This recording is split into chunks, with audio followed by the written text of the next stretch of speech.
అందరికీ జై శ్రీరామ్. ఆంధ్ర రైతాంగానికి అన్నదాత సుఖీభావ గురించి న్యూ అప్డేట్ అయితే రావడం జరిగింది. ఆంధ్ర ప్రభుత్వం ఇస్తున్నటువంటి మాట ప్రకారం అయితే సంవత్సరానికి 20,000 చొప్పున మన ఖాతాలో జమ అవుతూ ఉన్నాయి.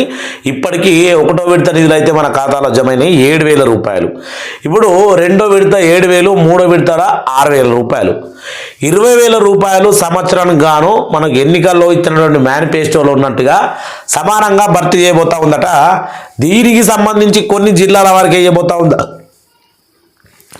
కొంతమందిని అర్హుల లిస్టులో నుంచి తొలగించబోతా ఉందా, అసలు ఏం జరుగుతూ ఉంది? అన్నదాత సుఖీభవ, పిఎం కిసాన్ యోజన రెండు పథకాలు మిక్స్ ఉండే వరకు కూడా ఎవరికి అర్థం కావడం లేదు అని చాలామంది అయితే కామెంట్ పెడతా ఉన్న విషయం వాస్తవం. అలాగే ఇక్కడ పిఎం కిసాన్ గురించి చాలా రూల్స్ ఉన్నాయి. ఎందుకంటే అది భారతదేశ వ్యాప్తంగా అమలవుతున్నటువంటి పథకం. ఇప్పుడు మనకు 28 రాష్ట్రాలు ఉన్నాయి కాబట్టి 28 రాష్ట్రాలలో ఒకటే రూలు. అందులో ఆంధ్రప్రదేశ్ కూడా సేమ్ రూల్.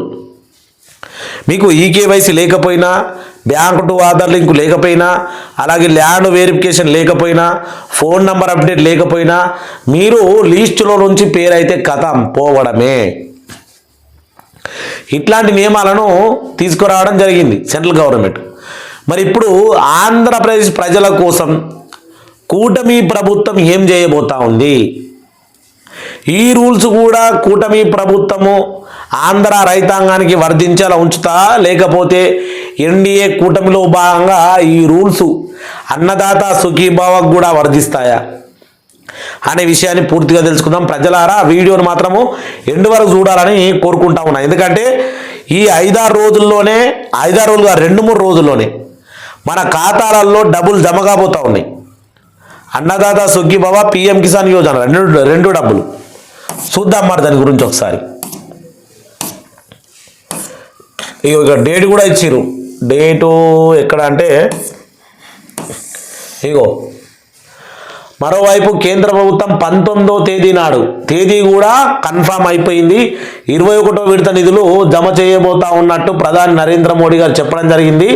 19వ తారీఖు నాడు విడుదల చేయబోతా ఉంది. కాబట్టి మరి అన్నదాత సుఖీభవ సంగతి ఏంది అని చాలామందికి, ఆంధ్ర రైతాంగానికి కొంచెం ఆందోళనకరంగా ఉంటుంది. నిజంగా ఇప్పుడు 1వ విడతలో చాలామందికి డబ్బులు రాలేవట.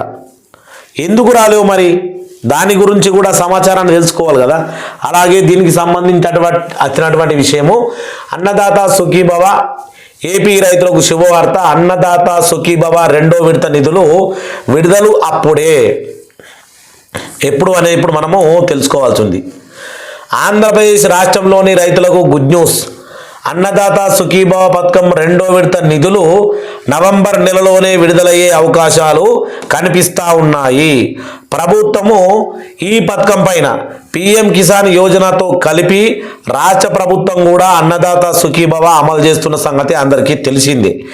పిఎం కిసాన్ డబ్బులు విడుదల చేసినప్పుడే అన్నదాత సుఖీభవ పథకం కూడా రైతుల బ్యాంకు ఖాతాలో జమ చేస్తామని ఏపీ ప్రభుత్వం ఇప్పటికే వెల్లడించింది. అయితే పిఎం కిసాన్ యోజన 21వ విడత నిధులను కేంద్ర ప్రభుత్వం నవంబర్ 19 నుంచి విడుదల చేయనుంది. ఈ నేపథ్యంలోనే అన్నదాత సుఖీభవ కూడా రెండో విడత నిధులు నవంబర్ 19 తారీఖు నాడు విడుదల చేసే అవకాశాలు కూడా కనిపిస్తూ ఉన్నాయి.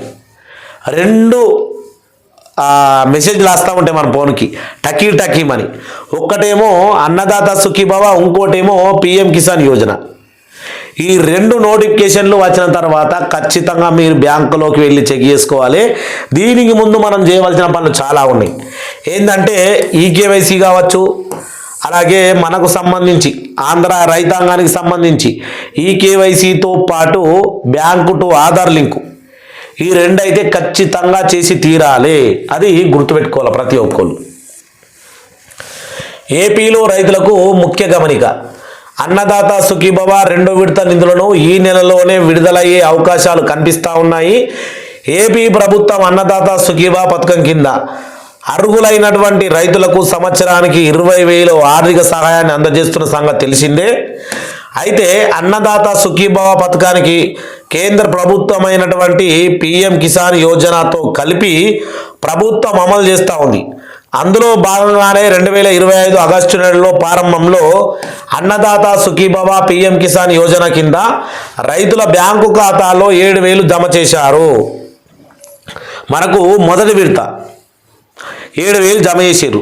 ఇప్పుడు రెండో విడత, ఇప్పుడు మోడీ పైసలు 2,000, చంద్రబాబు నాయుడు కూటమి ప్రభుత్వాన్ని 5,000 రూపాయలు, మళ్ళా 7,000, 7 14,000 రూపాయలు. తర్వాత మనకు మూడో విడతగా లాస్ట్ విడత సంవత్సరంలో అవి 6,000 రూపాయలు. మోడీ పైసలు 2,000, మన యొక్క కూటమి ప్రభుత్వానికి 4,000 రూపాయలు. ఈ విధంగా కంప్లీట్ చేయబోతా ఉన్నారు. పిఎం కిసాన్ 20వ విడత కింద 2,000 రూపాయలతో పాటు అన్నదాత సుఖీభవ రాష్ట్ర ప్రభుత్వం వాటా కింద 5,000 కలిపి 7,000 జమ చేశారు. 47 లక్షల మందికి పైగా బ్యాంకు ఖాతాలో ఈ సొమ్ము జమ చేసిండ్రు. ఇప్పటికీ ఈ సంఖ్య పెరిగిందా? ఆంధ్ర రైతాంగానికి 47 లక్షల మంది రైతులకు అని చెప్తా ఉన్నారు. ఇప్పుడు పెరిగిందా తగ్గిందా? తగ్గింది అని చెప్తా ఉన్నారు. ఎందుకంటే ప్రతి ఒక్కరు రూల్స్ పాటిస్తలేరు, ప్రతి ఒక్కరు పద్ధతులు పాటిస్తలేరు. కాబట్టి ఖచ్చితంగా ఈ సంఖ్య తగ్గింది అని ఒకవైపు ప్రభుత్వం చెప్తా ఉంది. ఇంకో మనము లాస్ట్ విషయం తెలుసుకుంటే, మరోవైపు కేంద్ర ప్రభుత్వం నవంబర్ 19వ తేదీ నాడు పిఎం కిసాన్ యోజన 21వ విడత డబ్బులు విడుదల చేయనుంది. ప్రధానమంత్రి నరేంద్ర మోడీ 19వ తేదీ నాడు ఈ యొక్క పిఎం కిసాన్ యోజన 21వ విడత నిధులను విడుదల చేయనున్నారు. కేంద్ర వ్యవసాయ శాఖ మంత్రి శివరాజ్ సింగ్ చౌహాన్ ఈ విషయంలో ఒక ప్రకటన కూడా వెల్లడించారు. పిఎం కిసాన్ యోజన కింద దేశంలోని 11 కోట్లకు పైగా రైతులకు 2,000 చొప్పున బ్యాంకు ఖాతాలో డబ్బులు జమ చేయనున్నారు. ఈ నేపథ్యంలోనే అన్నదాత సుఖీభవ పథకం నిధులు కూడా నవంబర్ 19 నాడు రైతుల అకౌంట్లో జమ అయ్యే అవకాశాలు కూడా ఎక్కువగా కనబడతా ఉన్నాయి. దీనికి సంబంధించి అగ్రికల్చర్ ఆఫీసర్లు కావచ్చు, రైతులు కావచ్చు, ఇప్పుడు అగ్రికల్చర్ ఆఫీసర్ల దగ్గర రైతులు వస్తారు. యథావిధిగా రైతుల కోసం పని చేసి పెట్టాలి. మనకు చాలామంది రైతులకు తెలియదు ఏది పిఎం కిసాన్ యోజనకు సంబంధించి ఎన్ని రూల్స్ ఉన్నాయి. ఈ KYC, bank to Aadhaar link, land verification, అలాగే మనకు ఫోన్ నెంబర్ అప్డేటు, ఇంకా 2026 వస్తే మనకు కొత్తగా రైతు కార్డు. ఇలా మరి ఇటువంటి వీళ్ళల్లో ఎవరు సహాయం చేయాలి రైతులకు? వ్యవసాయ శాఖ ఏదైతే మనకు మండల కేంద్రంలో ఉన్నటువంటి వ్యవసాయ కేంద్రం వీళ్ళకి సహాయం చేయాలి. ఏమన్నా తప్పిదాలున్నా, పొరపాట్లున్నా, గిది కాదు గది వేసుకోవాలి అర్థం కాని వాళ్ళు 10 సార్లు అడుగుతారు. ఖచ్చితంగా చేయాలి. కానీ రైతులను చీడ పురుగులు లెక్క చూడడము, వాళ్ళని చూస్తేనే సీదరించుకోవడము, పో బిజీగా ఉన్నాం ఇప్పుడు మళ్ళా రాపోద్దు, రేపు రాపో, ఫైళ్ళ పెట్టిపో, ఈ రకంగా ఘోరాతి ఘోరంగా చూడడం మానుకోవాలని కోరుకుంటా ఉన్నా. ఇది ప్రభుత్వ ఎంప్లాయీస్కు కరెక్ట్ కాదు అని చెప్తా ఉన్నా రైతాంగం తరఫున. ఎందుకంటే రైతులు 6 కాలాలు కష్టపడ్డ తర్వాత బోందా తుఫాను, ఈ తుఫాను, ఆ తుఫాను, వడగల్లవాన, ఎండ దెబ్బ, ఇది అదని ప్రకృతి విపరీత్యాలకే ఎన్నో ప్రాబ్లాలకు మనం బలైపోతూ ఉంటాం. తర్వాత గవర్నమెంట్ సరైన ధర మనకు కేటాయించక కూడా నష్టపోతూ ఉంటాం. ఇట్లాంటి అన్నదాతలకు కనీసం మన ధర అంటే మనము పండించినటువంటి పంటకు మనము కూడా రేటు నిర్ణయించుకునే అధికారం మనకు లేకుండా పోయింది భారతదేశంలో. దాని గురించి కూడా చాలా బాధపడుతూ ఉంటారు రైతు సోదరులందరూ, ప్రతి రాష్ట్రంలో ఉన్నటువంటి వారు. కాబట్టి ఆంధ్ర రైతాంగానికి ఈ విషయంలో ఎవరు అవకతవకలు చేసినా మీరు కింద కామెంట్ చేయాలని కోరుకుంటూ అందరికీ జై శ్రీరామ్, జై జై శ్రీరామ్.